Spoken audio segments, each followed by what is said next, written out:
তাহলে বোঝা গেল আবু জেহেল নাই, আবু জেহেলের পেটের তা এখনো পৃথিবীর জমিনে আছে। ফেরাউন নাই, ফেরাউনের পেটের তারা এখনো আছে, যুগে যুগে থাকবে। হানজালা চলে গেলেন, যাওয়ার পরে আবু জেহেলকে বলেন, আবু জেহেল ভাতিজা মোহাম্মদকে আঘাত করেছে কেন? তাতে কি হয়েছে? ক্ষমতায় আমার, পাওয়ারে আমি, চেয়ারে আমি, ঠিক না বে ঠিক?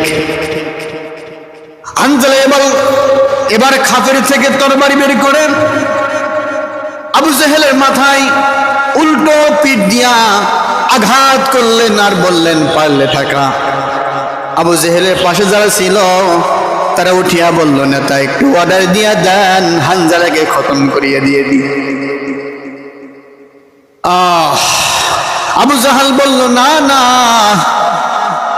এখন দিয়েছে উল্টো পিঠ দিয়ে মাথায় আঘাত, আমরা যদি হানজালার কাছ থেকে প্রতিশোধ নিতে যাই এবার সোজা দিক দিয়ে কষবে।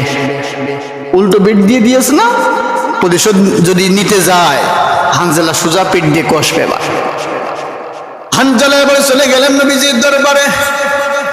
ও মোহাম্মদ, ভাতিজা মোহাম্মদ, আর কান্না করো না, প্রতিশোধ নিয়ে এসেছি। আচ্ছা একটু বলেন তো ভাই, আমার নবীজি খুশি নাকি বেজার? নবীজি খুশি হলেন না? খুশি হলেন না? নবীজি বলেন, ও চাচা, এর চাইতে বেশি খুশি হইতাম যদি আপনার জবানে কালিমার ঘোষণা শুনতে পাইতাম, আপনি যদি মুসলমান হইতেন। হানজালা বলতেছেন, ও ভাতিজা মোহাম্মদ, বহুদিন ধরে ভাবতেছি কালিমা পড়ব, সময় পাইতেছি না।